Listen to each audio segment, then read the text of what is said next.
Donc, on va passer à la conférence suivante, le professeur Mourad Dbabi. C'est Mourad. السلام عليكم. Salam, c'est Mourad, marhaba. مرحبا بك سيدي. Allah يسلمك. شرفنا خويا. Professeur Mourad Dbabi qui va donner une conférence sur les opportunités d'innovation dans le domaine de la cybersécurité.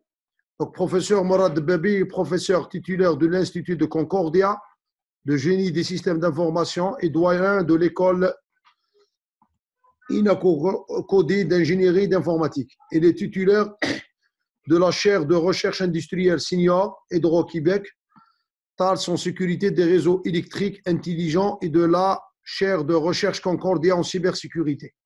Il est membre du conseil consultatif au ministère de Transformation digitale, membre du conseil consultatif sur la cybercriminalité.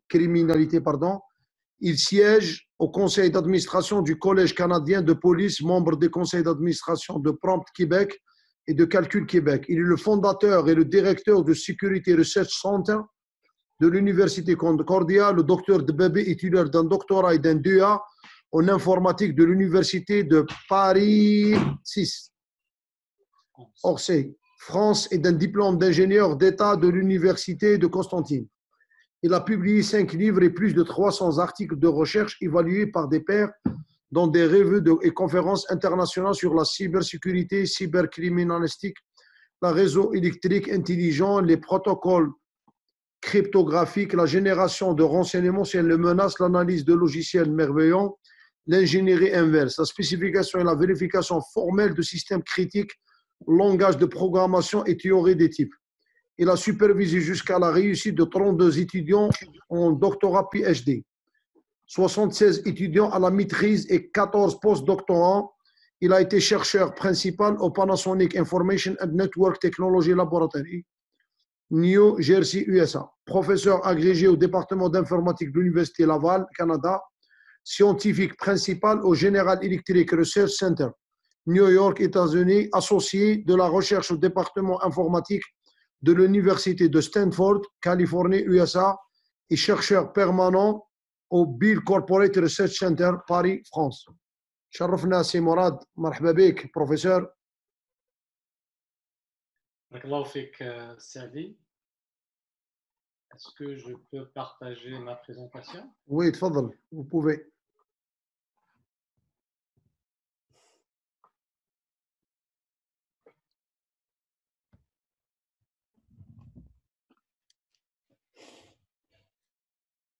On s'excuse juste pour le professeur Mourad Dbabi et le professeur Karim Zaghib. On a pris beaucoup de votre temps, la ghalb. سامحونا برك.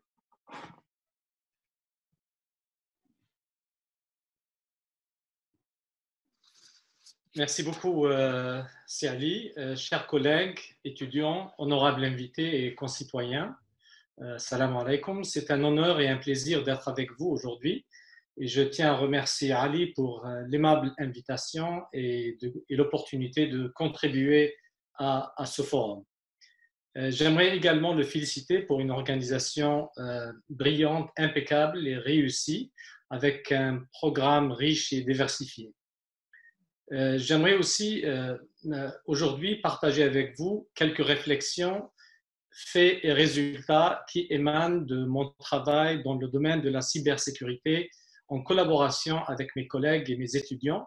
Et je tiens à saluer deux de mes étudiants qui sont sur le call, notamment Dia et Mariam, qui m'espionnent sans avoir donné un avis de leur participation à ce forum. Je les salue par l'occasion.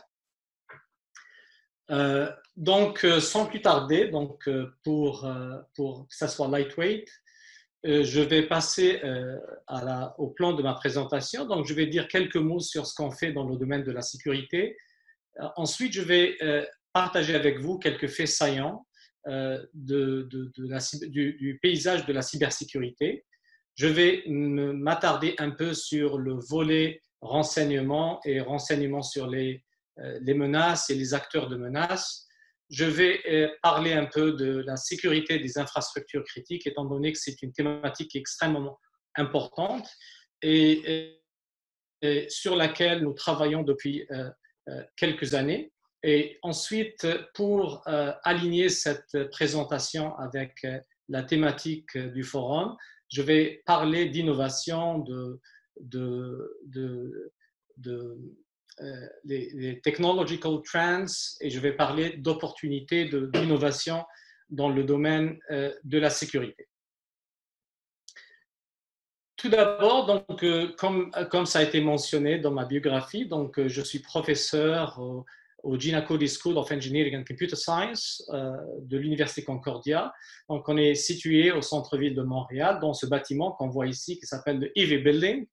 E pour Engineering and V pour Visual Arts, parce qu'on est colocalisé avec la Faculté des Beaux-Arts, et donc d'où l'acronyme EV pour le bâtiment. On a aussi des laboratoires dans l'autre campus de l'Université Concordia, qui est à l'ouest de Montréal, qui s'appelle Loyola Campus, dans lequel nous avons des laboratoires. Quelques mots sur la faculté. C'est une faculté de à peu près 10 000 étudiants, dont 4 200 sont au niveau gradué, c'est-à-dire des étudiants de doctorat et de maîtrise, et 5 700 plus, c'est des étudiants au niveau premier cycle, c'est-à-dire des gens qui font des diplômes d'ingénieurs, donc qui font un Bachelor of Engineering et aussi des Bachelor in Computer Science and Software Engineering. La faculté compte à peu près 235 professeurs et contient 7 départements qui couvrent tous les aspects de la discipline de génie et d'informatique. Donc, on a du génie civil, génie de l'environnement, génie du bâtiment, génie chimique, génie des matériaux. On a l'Electrical and Computer Engineering, donc tout ce qui est électronique et génie informatique. On a le Mechanical, Industrial and Aerospace Engineering. Et donc, nous avons aussi des instituts qui sont à forte orientation recherche, qui se penchent notamment sur l'ingénierie des systèmes et sur la sécurité informatique. La faculté, qui s'appelle Gina Cody School of Engineering and Computer Science, elle a des thématiques de recherche où on a un certain leadership et une excellente capacité de recherche dans les Smart, Sustainable and Resilient Cities, donc tout ce qui est ville intelligente, dans tout ce qui est Energy Efficiency and Smart Net Zero Buildings et l'énergie solaire, donc où on a dirigé pendant 10 ans un centre national impliquant la plupart des universités canadiennes sur la thématique du solaire et l'efficacité énergétique. Nous dirigeons aussi un centre national sur l'ingénierie des surfaces auquel participent plus de 15 universités et beaucoup d'industriels, où on parle de thématiques telles que coating technologies, les technologies de revêtement, les techniques de thermal spray, etc.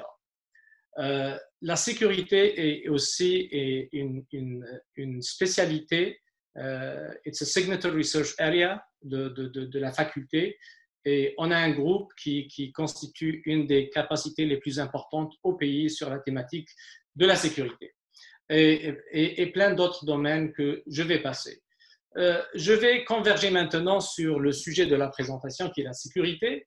On a commencé à peu près à créer cette capacité en 2003. Aujourd'hui, nous avons un centre de recherche en sécurité qui contient plus de 60 chercheurs à temps plein qui regardent de très près toutes les problématiques de sécurité des systèmes informatiques, sécurité des systèmes cyberphysiques, toutes les questions de privacy technologies, donc de la confidentialité de la vie privée, et les techniques de digital forensics, donc tout ce qui est criminalistique informatique. Nous avons 5 chaires, 5 programmes de chaires. Chacun est un programme de recherche sur 5 ans avec des investissements qui sont conséquents. Donc ça, c'est à peu près le noyau du centre de recherche. On a 11 professeurs à date qui sont spécialisés dans différents aspects de la sécurité informatique. Donc, c'est une équipe multidisciplinaire. Il y a des gens, par exemple, qui sont spécialisés dans tout ce qui est cloud computing security. Il y a des gens qui regardent de très près tout ce qui est blockchain technologies. Il y a des cryptographes. Il y a des gens qui regardent network security. Il y a des gens qui regardent les réseaux électriques intelligents. Il y a des gens qui regardent de très près tout ce qui est secure control, etc. Donc, le contrôle sécuritaire, etc. Donc, ça nous a pris un peu de temps pour bâtir cette équipe. L'équipe est étendue par des spécialistes qui regardent des aspects de politique publique, d'impact social, donc des gens qui émanent de sciences sociales, humanities, etc. Donc, ça étend le corps professoral à 18 professeurs qui sont impliqués dans le centre de recherche en sécurité.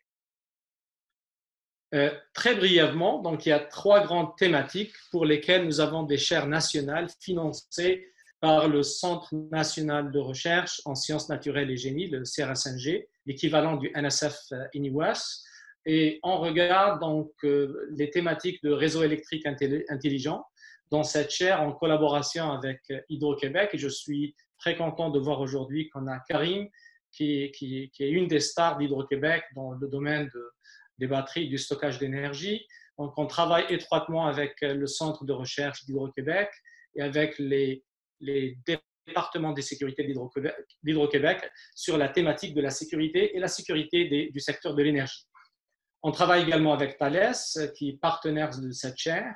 Nous avons une étroite collaboration avec Ericsson pour tout ce qui est sécurité de cloud, de SDN, 5G, donc tout ce qui est la Network Function Virtualization. Donc ça, c'est des thématiques qu'on regarde de très près dans la chaire d'Ericsson. Et finalement, on a une 3e chaire de 5 ans qui regarde de très près tout ce qui est blockchain technologies. La chaire de blockchain est dirigée par Jeremy Clark, qui est une des stars, une des plus grandes stars dans le domaine de la crypto et des blockchains.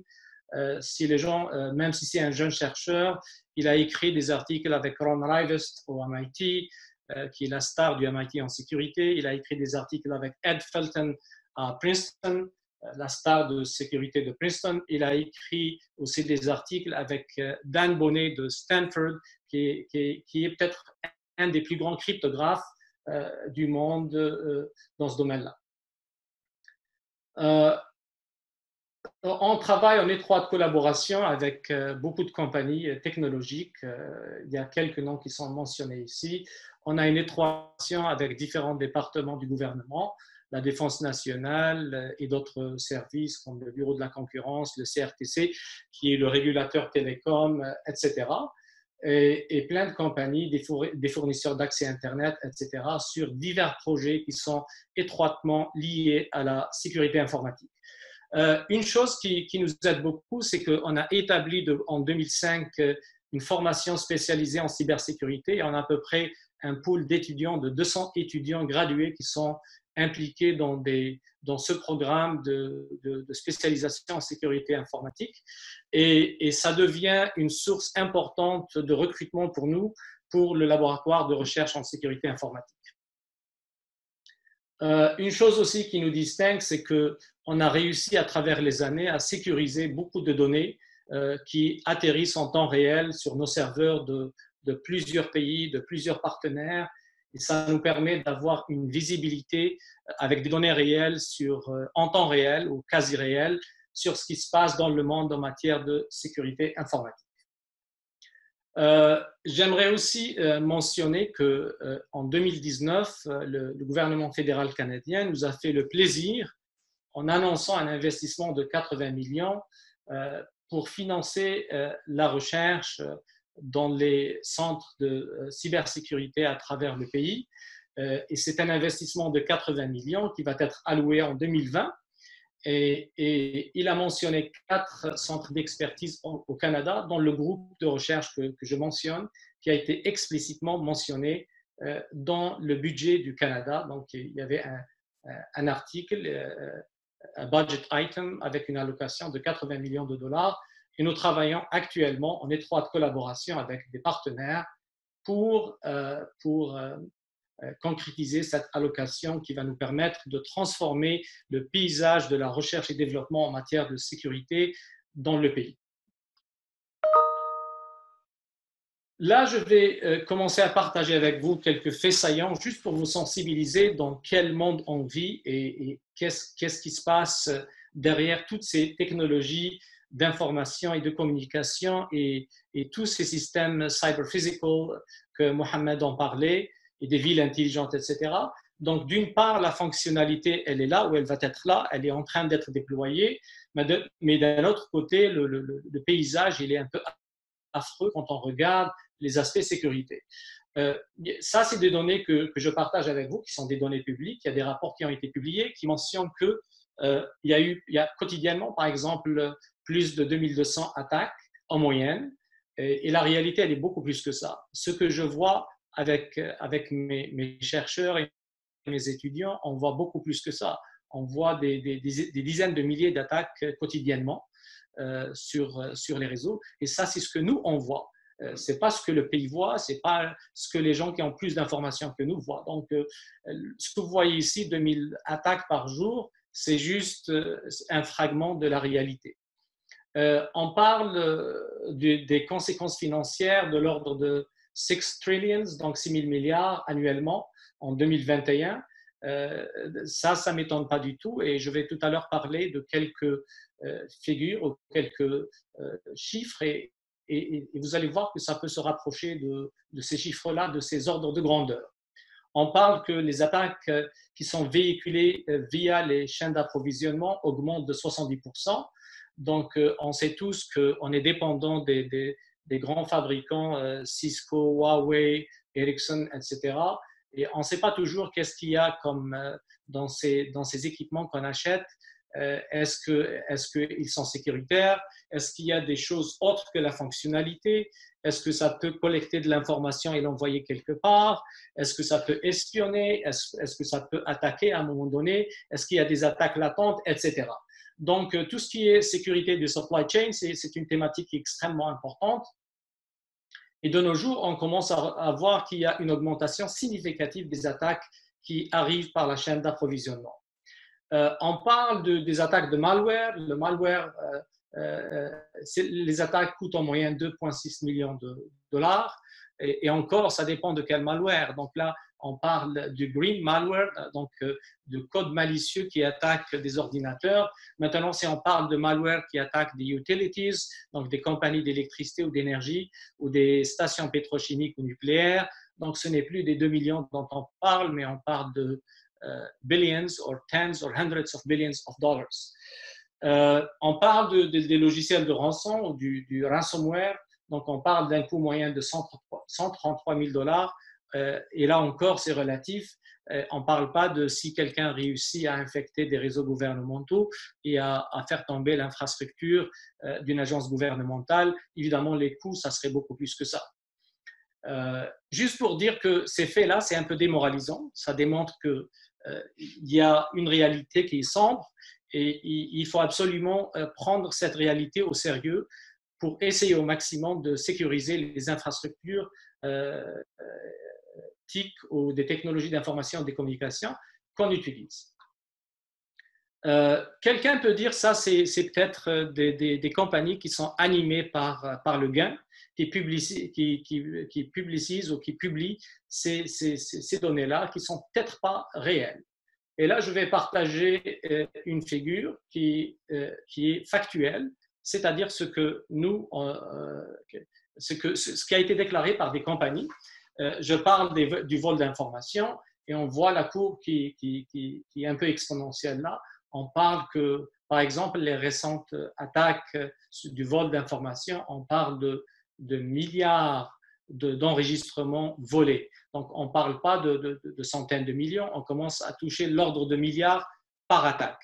Et ça commence à devenir extrêmement inquiétant. Et si vous lisez les nouvelles, presque chaque semaine, souvent, on a des rapports qui sortent qui mentionnent des vols de données massives qui se retrouvent sur le marché à des fins de commercialisation pour des réseaux criminels ou pour le bénéfice de certains acteurs d'État qui agissent on behalf of their states. Donc c'est extrêmement inquiétant et il faut absolument répondre à ces menaces-là. Là, je vais passer très rapidement sur ces écrans-là parce que là, c'est des données réelles. J'ai essayé de masquer les identités et les adresses IP de ces attaques. Donc là, c'est quelques écrans sur des plateformes de surveillance que nous avons développées avec des données réelles, que nous avons sécurisées de nos partenaires un peu partout dans le monde. Donc, on reçoit des données réelles qui nous permettent de voir en temps réel des attaques géolocalisées avec leurs attributs, c'est-à-dire qui sont les victimes, où est-ce qu'ils sont, c'est quoi leur AS number, qui est le fournisseur qu'ils abritent, quelle organisation est derrière, quand est-ce que l'attaque a commencé, quand est-ce qu'elle s'est terminée, combien de fragments de l'attaque on a collecté. Quand vous voyez par exemple cette carte-là, donc ça c'est des attaques en une semaine. Et quand vous voyez, c'est partout dans le monde. Donc, c'est vraiment inquiétant. Donc, ce qui est sûr quand on regarde une carte comme ça, c'est qu'on est dans un climat de guerre. Et ce n'est pas un professeur qui essaie de vous faire peur, c'est plutôt une réalité auquel on fait face.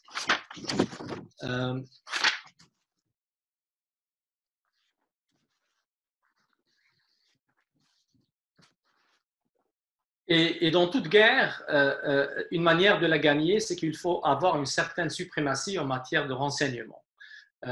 D'où l'importance de maîtriser la situation et d'avoir de l'information qui pourrait nous aider à détecter, à prévenir, à répondre à ces attaques-là, mais aussi à les attribuer aux acteurs qui les commettent, et donc d'essayer de les ramener à la justice quand on peut, parce que ça se peut qu'ils agissent d'autres pays et qu'ils avaient pris beaucoup de soins de cacher bien comme il faut leurs sources à travers des stepping stones. Donc, il est important de maîtriser cette information. Et dans ce cadre, je vais mentionner quelques plateformes qu'on utilise pour avoir ou pour générer ce cyber-renseignement. Je tiens par exemple à souligner une initiative qui a été financée par Canary, qui est une organisation qui fédère toutes les institutions académiques au Canada. Donc, ils ont ramené à peu près quelque chose comme, au début, il y a 2 phases. Dans la première phase, ils ont sécurisé la participation d'une quarantaine d'organisations académiques, d'universités, de collèges, etc., qui ont accepté d'installer des senseurs dans leurs prémices, dans leur infrastructure, pour collecter l'information et l'envoyer vers un centre d'agrégation à des fins d'analyse et à des fins de génération de renseignements qu'on peut utiliser en temps réel pour prendre des mesures adéquates, que ce soit pour bloquer ces attaques-là, ou pour les prévenir, ou pour désinfecter les machines qui sont infectées. Dans la deuxième phase, donc on a exécuté la première phase avec succès. Maintenant, on passe à la deuxième phase qui est en cours actuellement, et on a sécurisé la participation de 140 organisations académiques. Le chiffre exact, c'est 139. Donc, collèges et universités qui ont accepté de faire partie de ce projet-là. Et c'est un merveilleux projet parce que pour la première fois, donc, ces institutions-là acceptent de partager de l'information de sécurité, donc l'information brute. Elle atterrit dans un centre d'agrégation et on a été désigné comme un centre d'agrégation. Donc, on reçoit à l'Université Concordia, au centre de recherche en sécurité, ces informations-là et on les met sous analyse. Et on génère en temps réel 2 choses. D'abord, on génère le renseignement pour les institutions qui nous envoient de l'information. Donc, on leur donne de l'information sur leur réseau, sur les attaques qu'on voit et les attributs de l'attaque pour qu'ils puissent prendre les mesures nécessaires. D'un autre côté, ça nous permet d'agréger, donc de générer big picture du réseau académique canadien, où on voit, par exemple, est-ce que c'est les mêmes attaques, est-ce que les attaques sont coordonnées, est-ce qu'ils sont isolés, est-ce que c'est des campagnes, etc. Donc, et ça nous permet aussi de calculer des métriques pour voir est-ce qu'on est en train d'améliorer la sécurité du réseau académique canadien ou pas. Donc, c'est un projet qui est extrêmement intéressant et qui est actuellement en cours en phase 2. Là, on voit par exemple les écrans de dashboard du Joint Security Project. On voit par exemple d'où viennent ces attaques-là contre les réseaux académiques. Et comme c'est des données réelles, j'ai essayé au maximum de brouiller les adresses IP, les identités des gens qui fassent ces attaques ou qui sont victimes. On voit les indicateurs de menaces, donc, et on peut faire un drill down et on peut descendre au niveau adresse IP, trafic, flow, network flow, etc. On peut même exhiber des fragments de ces attaques, etc.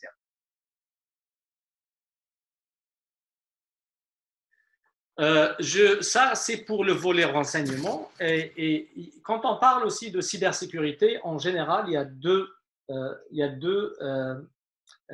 deux domaines qui sont pertinents. Il y a le domaine des infrastructures informatiques, où la sécurité est évidemment très importante, mais il y a un autre domaine qui est le domaine des infrastructures critiques d'un pays ou d'une nation. Et là, c'est une autre paire de manches. C'est un autre jeu qui est extrêmement grave et là, on ne peut pas se permettre d'être laxiste ou d'être négligent parce que ce n'est pas une machine qui va être bloquée et ce n'est pas des données personnelles qui vont être volées, mais c'est plus l'infrastructure d'un pays qui peut être touchée.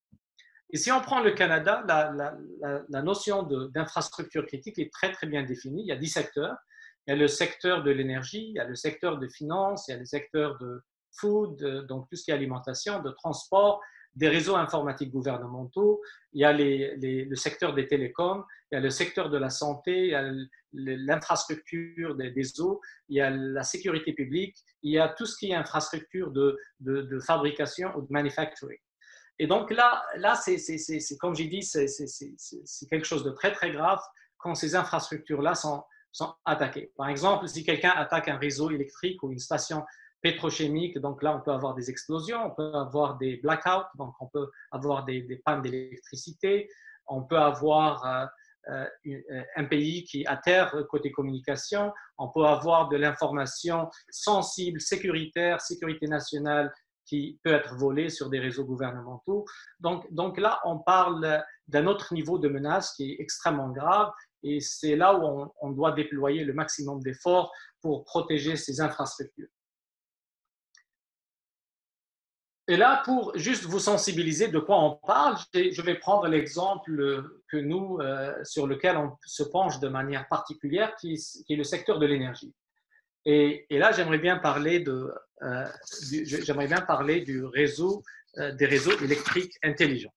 Donc, pour souligner l'importance du système que nous traitons ici, il est important de mentionner que les réseaux électriques nord-américains est peut-être le plus grand système créé par l'homme, avec 300 000 km de lignes de transmission, avec 1 000 milliards et plus d'actifs, une capacité de génération de 950 000 mégawatts, qui est 20% de la production mondiale.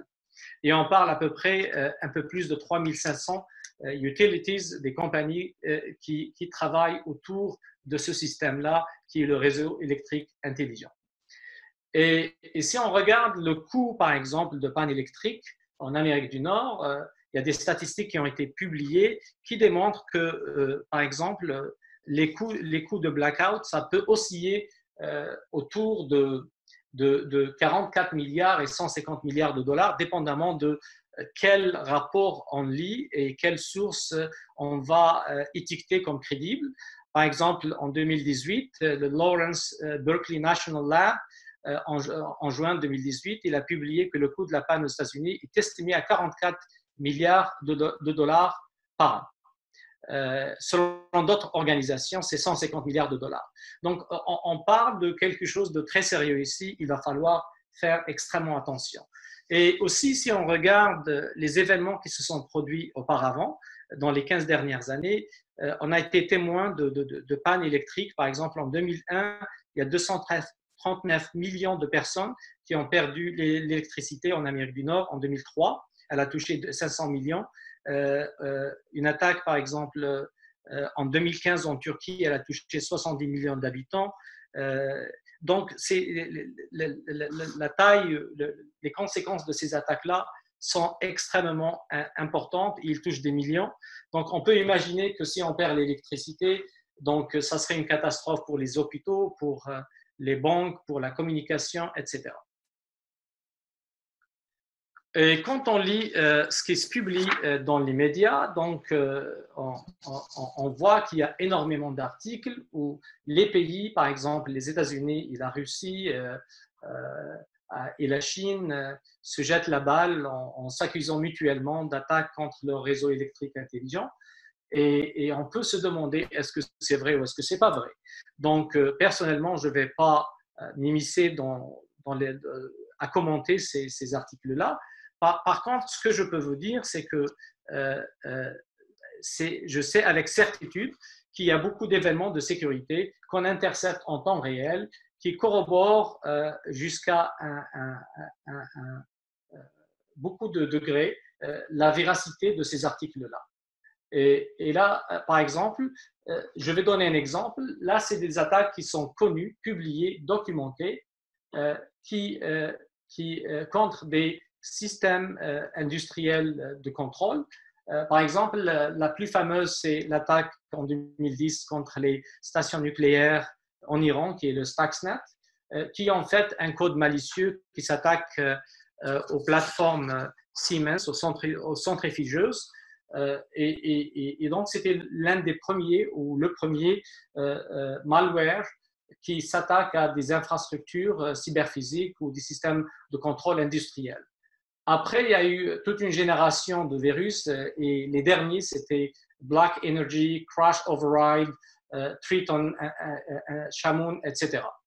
Et si on regarde de très près là, ces virus-là, ce qui est effrayant, c'est qu'ils contiennent the state of the art en matière de virologie informatique. Donc, il y a des gens qui sont extrêmement bons en virologie, là, informatique, qui ont conçu ces codes-là. Mais l'autre côté qui est effrayant, c'est qu'il y a des gens qui connaissent extrêmement bien les systèmes de contrôle industriel, quel protocole ils utilisent, quel genre de commandes ils envoient, etc. Donc, en général, ce n'est pas quelqu'un qui est dans son sous-sol ou quelqu'un qui fait partie du crime organisé ou qui va concevoir ce genre d'attaque. En général, c'est des attaques qui sont conçues par des state-sponsored agencies. Donc, c'est des gens qui sont financés par des États souvent, qui agissent pour le compte de certains États et qui font la conception de ces attaques-là. Et donc, c'est malheureux, mais on assiste à une escalade de développement de capacités offensives par les pays. Et ça, ce n'est pas quelque chose qui est confidentiel. Donc, il y a plein de publications où les gens, où les pays, certains pays, la plupart des pays développés, annoncent qu'ils sont en train de travailler à avoir une cyberarmée et avoir des capacités qui sont offensives.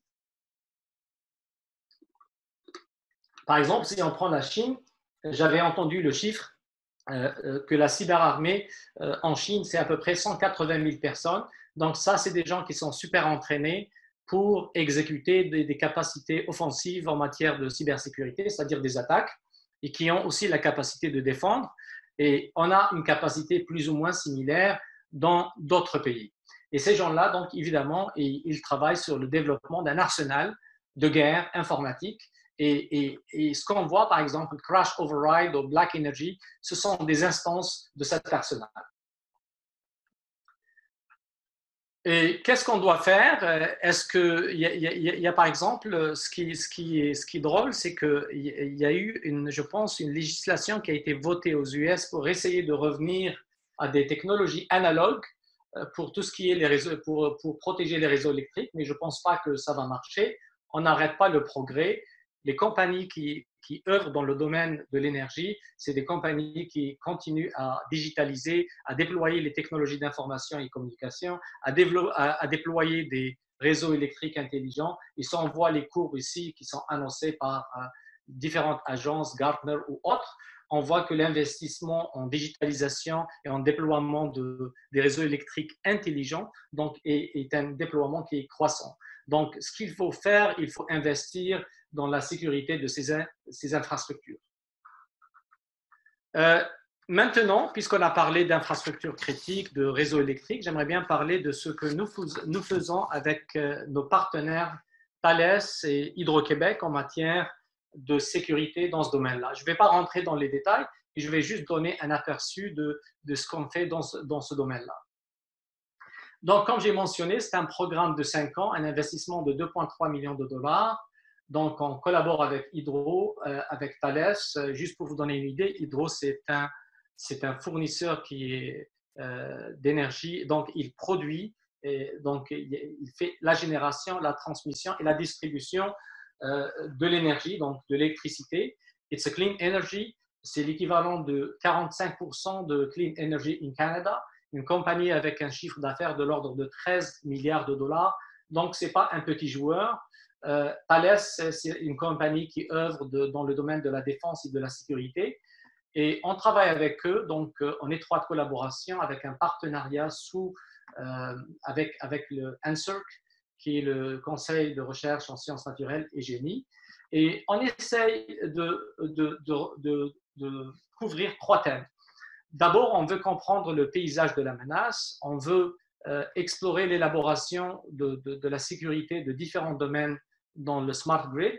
Donc, on essaye de sécuriser, par exemple, la transmission, la distribution, les micro-réseaux, les réseaux de senseurs, etc. Et donc, on essaye d'élaborer des technologies de sécurité pour différents domaines du smart grid. Première thématique, très rapidement, dans tout ce qu'on a parlé aujourd'hui, on a parlé d'intelligence, on a parlé de cyber physical system, de smart city, de smart grid, de smart cars. Le fait qu'il y a smart, ça veut dire qu'on a une capacité de calcul, il y a des algorithmes qui sont déployés et souvent on a affaire avec des dispositifs, c'est-à-dire des devices qui sont connectés, donc c'est des objets connectés. Certains les appellent les IoT devices, d'autres les appellent Industrial IoT devices, d'autres les appellent les dispositifs électroniques intelligents. Donc, at the end of the day, ce sont des dispositifs avec une certaine intelligence qui sont aussi connectés à un système physique. Et leur sécurité est extrêmement importante. Et en général, quand on regarde qu'est-ce qui se fait dans le domaine de l'industrie ou de la recherche, il n'y a pas beaucoup de compagnies qui ont la capacité d'analyser ces devices-là et assurer leur sécurité. Donc, on a mis un effort sur la sécurité de ces devices-là, surtout quand on regarde les statistiques. On parle d'un déploiement qui est exponentiel de ces IoT devices. On parle de plusieurs dizaines de milliards d'objets connectés qui vont être déployés. Honnêtement, personnellement, je ne m'intéresse pas nécessairement aux caméras à la maison, aux petits trucs à la maison, mais je m'intéresse à des dispositifs qu'on regarde ici, par exemple, qui animent des parties de l'infrastructure critique. Donc là, on regarde par exemple des relais de protection, on regarde des senseurs qui mesurent, qui prennent des données télémétriques d'un réseau électrique intelligent, donc qui sont les yeux et les oreilles de ce réseau-là, et qui donne une image de la réalité du fonctionnement du réseau électrique intelligent. Donc, on retrouve exactement des dispositifs similaires dans le système de transport, on retrouve ça dans les villes intelligentes, dans les bâtiments intelligents, pour tout ce qui est HVAC, donc tout ce qui est ventilation, heating and air conditioning. Et donc, ces devices-là, il faut les regarder de très près côté sécurité. Pour ce faire, on a fait un partenariat il y a quelques années avec Google et la Défense nationale. Et on a travaillé avec une compagnie qui a été rachetée par Google qui s'appelle Zynamics. Et c'était parmi les meilleurs au monde pour tout ce qui est ingénierie inverse de malware et de code binaire et de firmware, etc. Et donc, après 4 ans, donc, on a commencé à avoir une excellente maîtrise de ce domaine-là. Et donc, ensuite, quand on a commencé le partenariat avec Hydro-Québec et Thales, on a commencé à développer des technologies qu'on peut utiliser pour acquérir, par exemple, tout le code qui est déployé sur ces dispositifs électroniques intelligents ou sur ces objets IoT ou Industrial IoT, etc., et les examiner de manière automatique et sortir les vulnérabilités en quelques microsecondes. Donc, on a publié cette année-là, il y a quelques mois, je pense peut-être en mars ou quelque chose comme ça, un livre qui s'appelle Binary Code Fingerprinting for Cybersecurity. Et ce livre-là, il résume 6 ans de recherche dans ce domaine-là. et avec mes étudiants qui sont listés parmi les auteurs. Et donc là, on a appris à acquérir le code, à l'analyser et à le comparer avec des vulnérabilités. Et quand on détecte des vulnérabilités, on les sort. Donc ça, vous regardez ici, c'est un des outils que nous avons déployé sur les architectures ARM. Ça prend un code et ça va le comparer avec des vulnérabilités dans une base de données et ça vous sort en quelques secondes si des vulnérabilités existent dans ce microprogramme ou dans ce firmware ou dans ce code binaire et ça vous pointe même les similarités avec la menace et ça va même au niveau instruction. Et on attache beaucoup d'importance à tout ce qui est scalability et à tout ce qui est efficiency, parce que si on regarde par exemple le besoin ou les use cases dans ce domaine-là, je vous donne un exemple, on collecte quotidiennement plus de 1 million de malware. Et quand on a, qui sont collectés chaque jour, on a besoin de les analyser, on a besoin de savoir est-ce qu'ils correspondent à des menaces qu'on a déjà vues, est-ce que des menaces qui sont nouvelles, etc. Et donc, on a besoin de comparer chaque jour 1 million de malware avec des dizaines de milliers ou des centaines de milliers de fonctions binaires à l'intérieur. On doit les comparer aux autres malwares qui sont des centaines de millions de malware qu'on a dans des bases de données. Et pour ce faire, il faut être extrêmement efficace dans cette comparaison. Donc, les contraintes qu'on a pour the computational requirements that we have on the matching sont énormes. Donc, il faut qu'on fasse la comparaison dans l'ordre de quelques microsecondes pour essayer de sortir ces vulnérabilités. Donc, on a fait cette technologie-là sur toutes les plateformes ARM, sur les plateformes x86, et actuellement, on est en train de développer une version de cette technologie-là qui fonctionne sur n'importe quelle architecture, MIPS, ARM, x86, etc. Deuxième contribution, et Ali, s'il vous plaît, si vous voyez que je dois conclure, il ne faut pas hésiter à me dire d'arrêter. Je me retourne maintenant vers un aspect important qu'on fait dans ce projet-là sur les infrastructures critiques. On essaie de générer du renseignement, comme j'ai mentionné tout à l'heure, qui va nous permettre de détecter, d'attribuer, de prévenir, to mitigate les attaques qu'on voit sur les systèmes de contrôle industriel qui peuvent être des systèmes d'énergie, de transport, de smart cities, etc.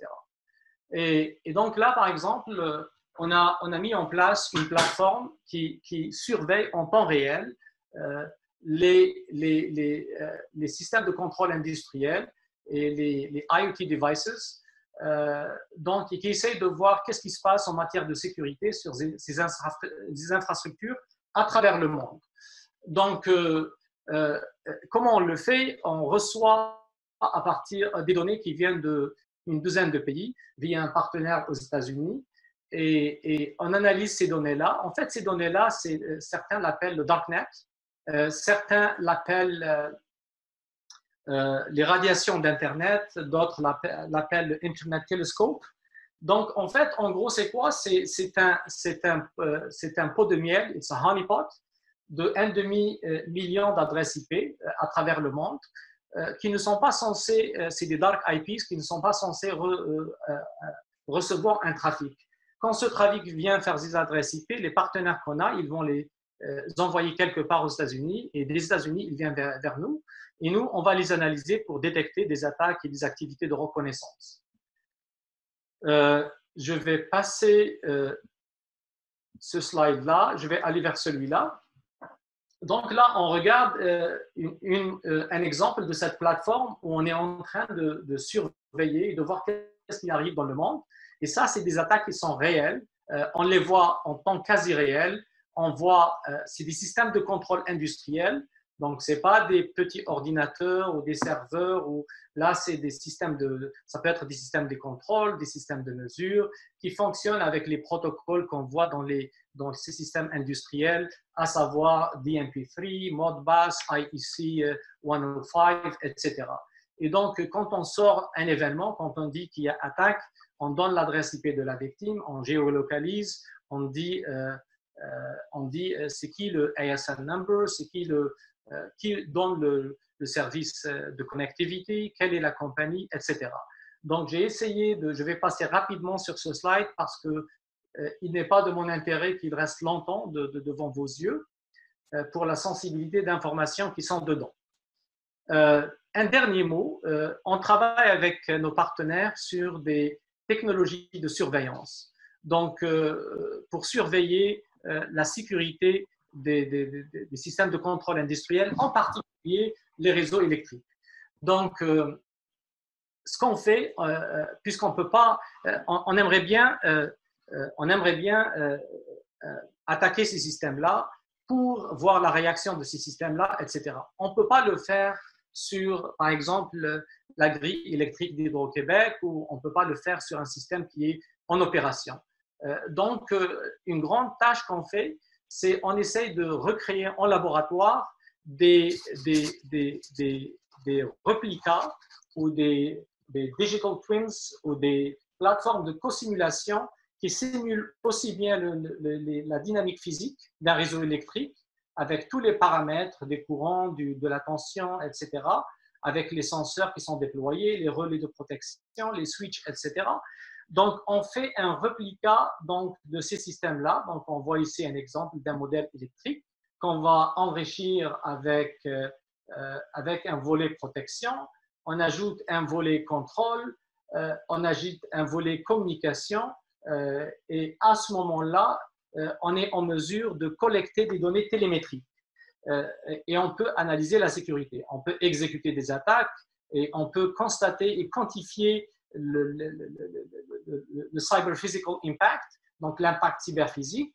Et on peut dire, par exemple, on peut aussi essayer de déployer des technologies de détection, de protection, et on peut mesurer leur efficacité. Donc, vous voyez ici un exemple d'équipement qu'on utilise. Tout ce qui est en bleu que vous voyez ici, c'est des field devices qui sont déployés dans des vrais réseaux électriques.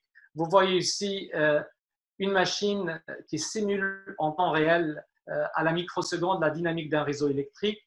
Vous voyez ici, par exemple, des synchrophasers qui mesurent plusieurs centaines de fois ou dizaines de fois par seconde les attributs du réseau électrique.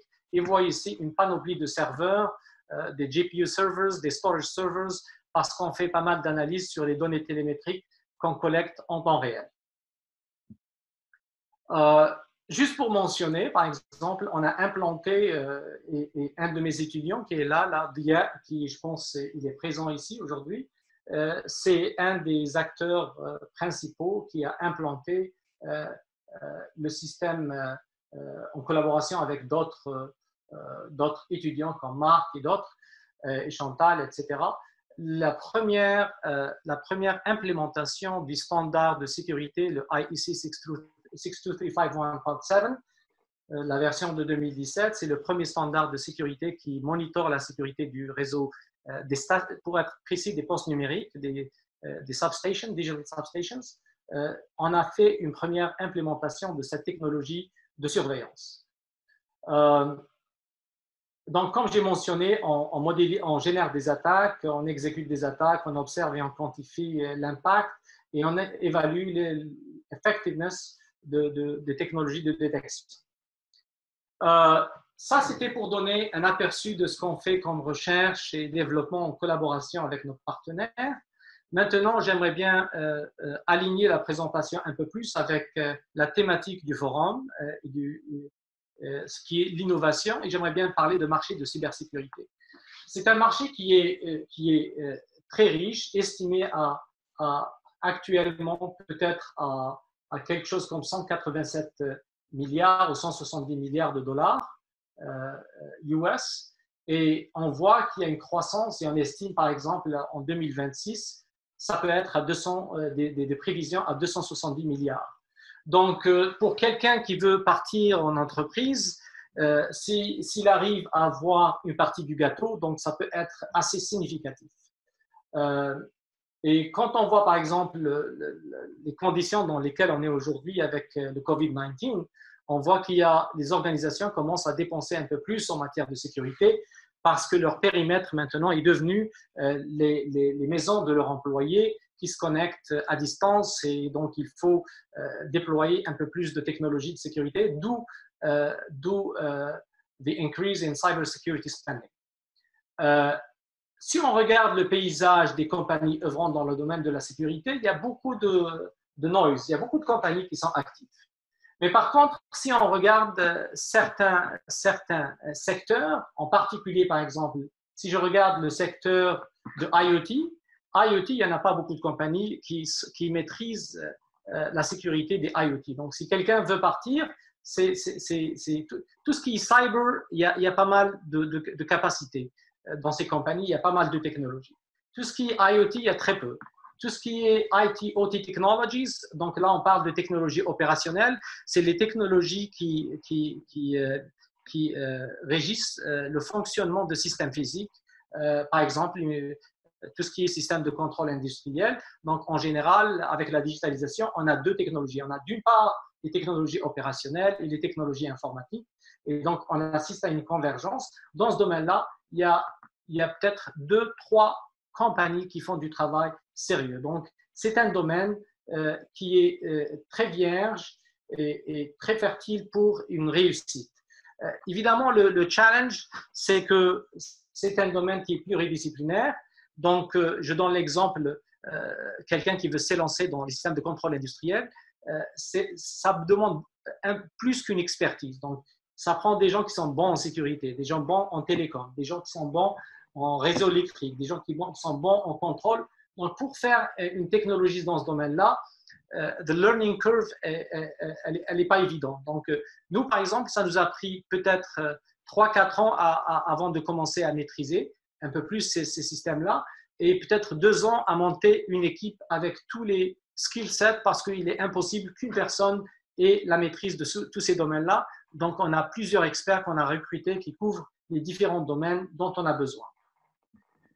Si on regarde les tendances en matière de technologie, donc on parle beaucoup de digitalisation, beaucoup d'automatisation, beaucoup de AI, beaucoup de IoT, etc., beaucoup de cloud. Et à travers le déploiement des villes intelligentes, de l'industrie 4.0, les Internet of Things, les systèmes cyberphysiques, etc.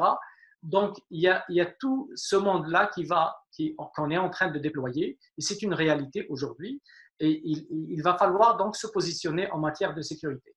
Donc, en matière d'innovation, il y a une énorme demande dans ce domaine-là, et les gens qui s'élancent dans ce domaine-là de manière très sérieuse, avec les bonnes compétences, les conditions de réussite sont très supérieures et ils sont quasiment certaines. J'ai envie, ça c'est peut-être un des derniers slides que je veux couvrir. Je veux juste mentionner quelques idées ou quelques domaines dans lesquels l'industrie ne sait pas faire aujourd'hui. Par exemple, vous trouvez beaucoup de gens qui parlent de sécurité. Beaucoup de compagnies vont venir essayer de vous vendre des technologies, etc. Il y a beaucoup d'experts aussi qui parlent de sécurité, mais il y a certaines choses qu'on ne sait pas faire et ça demande un effort de recherche et développement. Et les gens qui maîtrisent ces domaines-là et qui réussissent à faire des technologies et les ramener au marché, je pense que c'est des gens qui vont avoir beaucoup de réussite. Premier domaine, c'est tout ce qui est métrique. On ne sait pas mesurer la posture de sécurité. Si vous voyez les outils SIM, par exemple, qui sont déployés par la plupart des compagnies ou qui sont commercialisés par la plupart des vendeurs de sécurité, ils vous donnent le nombre d'attaques, le nombre d'événements, le nombre… Mais ça ne veut rien dire. Par exemple, si je suis une compagnie et je reçois 1 milliard d'événements par jour, donc how can I make sense out of this 1 billion events? Donc j'ai besoin de mesurer, de quantifier la sécurité de mon système. Est-ce que je suis dans un état sécuritaire?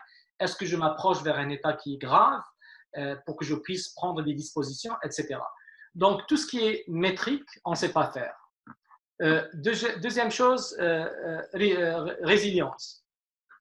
Donc, quand on parle de résilience, on parle de capacité d'anticiper, capacité de survivre face à des attaques, capacité à soutenir un service acceptable et minimum, capacité à récupérer de ces attaques-là et capacité à s'adapter dans un environnement qui est hostile ou bien quand on est sous attaque. Et ça, on ne sait pas aussi faire beaucoup. Donc, évidemment, ces deux thèmes-là, les métriques et la résilience, c'est des thèmes extrêmement importants sur lesquels on est extrêmement actif ces temps-ci avec nos partenaires. Et je pense que c'est des thèmes qui peuvent avoir un impact important et positif sur le domaine. J'ai mentionné tout à l'heure les infrastructures critiques. Il n'y a pas beaucoup d'attention qui a été faite à ce domaine-là. Il y a beaucoup à faire, surtout avec la digitalisation et l'automatisation. On a parlé ce matin-là de cloud, de virtualisation, etc. On ne sait pas beaucoup faire en matière de sécurité dans ce domaine-là. Il y a beaucoup à faire. Les travaux qu'on fait avec, par exemple, Ericsson sur le cloud auditing, sur security of 5G, security of NFV, SDN, etc. C'est des thématiques qui n'ont pas été beaucoup explorées. Quelque chose qui est extrêmement important, où il y a un gap presque dans tous les pays, c'est ce qu'on appelle le vulnerability research. C'est la capacité de découvrir automatiquement des vulnérabilités, la capacité de savoir s'il y a des fonctions latentes dans un système ou dans un device ou dans un objet connecté qui peut activer une attaque, donc la capacité d'analyser le code qui est sur le device. On parle d'identité numérique, il y a énormément à faire dans ce domaine-là, donc je ne vais pas m'attarder sur ça. Et on parle aussi de automation of security technologies. Il y a beaucoup à faire dans ce domaine. Je vais conclure donc pour dire que il y a énormément de preuves actuellement que nous sommes dans une guerre informatique. À regarder le nombre d'attaques par jour qui se chiffre à des dizaines de milliers, et ça ne touche pas que les individus ou les serveurs et ordinateurs d'organisation, ça touche aussi des aspects importants des infrastructures critiques et des systèmes de contrôle industriel. Et la défense actuelle que nous avons n'est pas suffisante. Les standards ne sont même pas complets et ils ne sont pas implémentés. On n'a pas beaucoup de personnel qui a été entraîné dans le domaine de la sécurité. Il y a des besoins énormes et il y a une insuffisance de l'effort en matière de R&D en matière de cybersécurité. Pour conclure, qu'est-ce qu'il faut faire? Donc, évidemment, il faut investir dans l'éducation, c'est-à-dire il faut créer des programmes spécialisés et j'ai vu avec plaisir qu'il y a quelques programmes qui ont émané en Algérie et j'ai eu l'opportunité de saluer certains de ces efforts-là en Algérie. Il faut aussi entraîner les gens qui sont déjà des employés dans des institutions, il faut aussi les former sur des aspects de sécurité, donc le workforce training. Et une chose extrêmement importante, c'est que souvent les gens qui décident dans des organisations, les décideurs, les exécutifs, C-level, CIO, CTO, Chief Information Security Officer, Chief Executive Officer, c'est des gens aussi parfois qui ne sont pas éduqués sur les risques sous-jacents à la sécurité informatique. Donc, il faut un effort pour éduquer ces gens-là sur les risques du numérique ou de l'automatisation, la digitalisation des infrastructures. Beaucoup d'efforts, comme j'ai mentionné, en R&D est nécessaire pour les aspects que j'avais mentionnés. Et il y a une chose aussi extrêmement importante avec laquelle je veux terminer. Souvent, on trouve des champions de tout ce qui est confidentialité de vie privée et je respecte ça énormément, mais ça prend aussi un effort de surveillance. Donc, si on veut qu'une nation se protège contre des acteurs d'État, des acteurs de menaces qui sont organisés, affiliés avec des pays, avec des gouvernements, et ça prend un effort de surveillance. Et donc, parfois, il faut accepter aussi que cette surveillance ait lieu avec certains garde-fous pour garantir que ça ne dépasse pas le cadre pour lequel elle a été autorisée. Dernière chose, il y a énormément d'efforts à faire sur tout ce qui est législation, régulation donc, et application de la loi pour tout ce qui est des attaques et des aspects de la cybersécurité. Mes excuses si j'ai pris un peu de temps et j'ai essayé de faire vite. Je suis prêt à recevoir des questions. Merci. Barakallahu fik, professeur Mourad Berbi, pour cette présentation très riche d'informations sur la cybersécurité. Donc, il y a quelques questions. Alors, merci pour votre présentation. D'après vous, quelles sont les étapes à suivre pour rendre le réseau électrique algérien un réseau intelligent?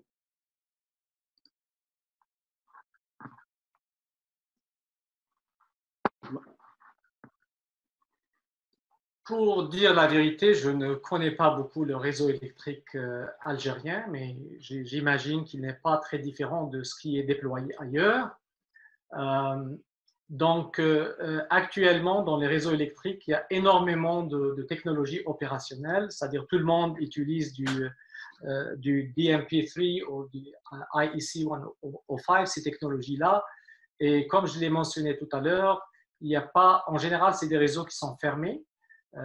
Ils n'exposent pas leurs assets en Internet, ce qui est une bonne précaution, mais ça ne protège pas contre des acteurs qui seraient à l'intérieur de l'organisation.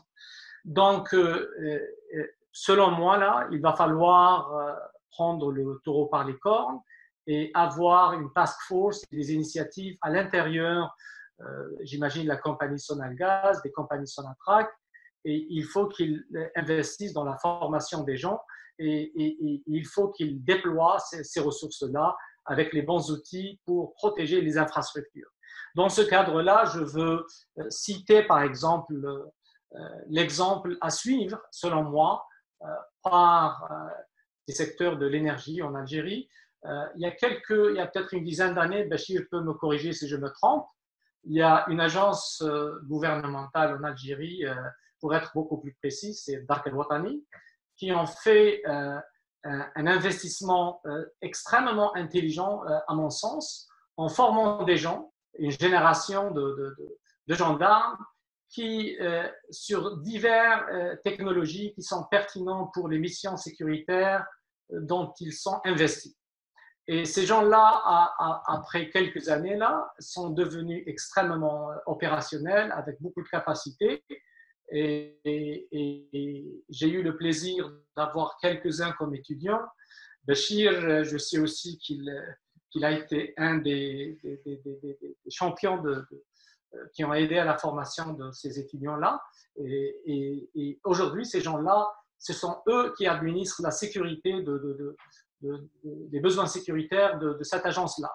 J'imagine que ce sont des initiatives similaires qu'il va falloir planifier et mettre en place en Algérie à différents paliers du gouvernement, à différentes agences pour protéger le pays contre des attaques. Et j'aimerais dire que on voit des attaques contre l'Algérie. Donc l'Algérie, elle est attaquée. Et c'est un peu malheureux. Je me rappelle qu'il y a quelques années, j'ai été en visite au US CERT. US CERT, il est à Carnegie Mellon et c'est un centre dans lequel on gère la plupart des incidents sécuritaires aux États-Unis. C'est une agence qui est financée à hauteur de 100 millions de dollars par année, dans laquelle il y a des experts en matière de criminalistique, de sécurité, etc. Et c'est eux qui coordonnent 150 CERT à travers le monde. Et quand j'étais chez eux, j'étais en visite avec quelques collègues du gouvernement. Ils nous ont montré une carte des CERT dans le monde. Et ce qui était malheureux, quelque chose qui m'a touché, c'est qu'il y avait la carte de l'Algérie, il n'y avait aucun CERT à l'Algérie à l'époque. Je pense le minimum, c'est d'avoir un centre de sécurité nationale qui va coordonner les efforts de réponse aux attaques, de notification, d'éducation des différentes organisations, etc. Ça, c'est le minimum. Et à l'époque, peut-être que maintenant ça a changé, à l'époque, la carte était vide. Même des pays comme la Tunisie, ils avaient une présence. Mais malheureusement, l'Algérie, qui est un très grand pays avec énormément de ressources, n'avaient pas ce centre de sécurité.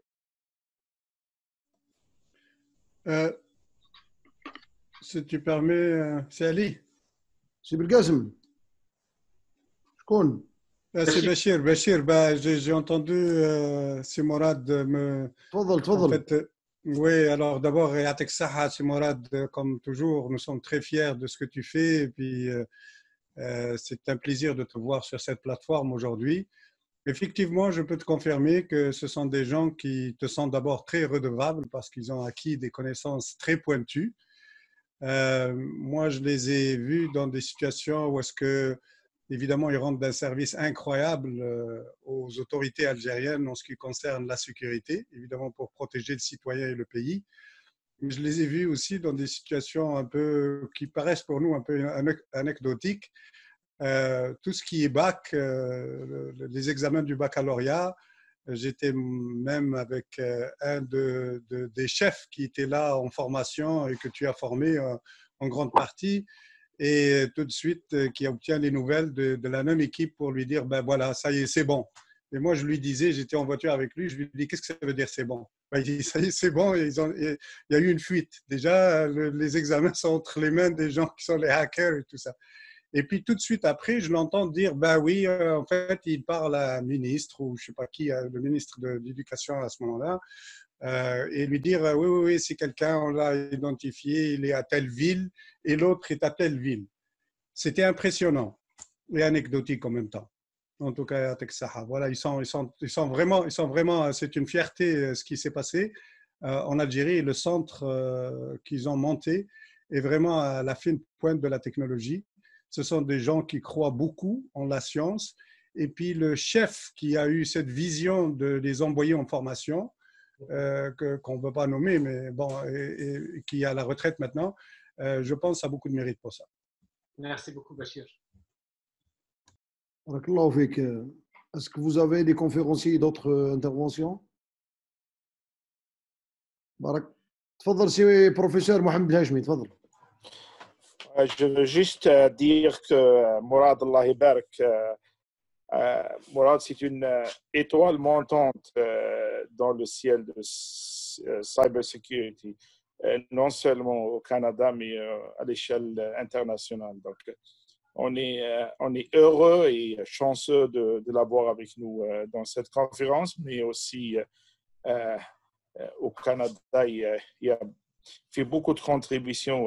Masha'Allah, Mourad, Allah يخليك. عايشك محمد. الله يحفظك بارك الله فيكم.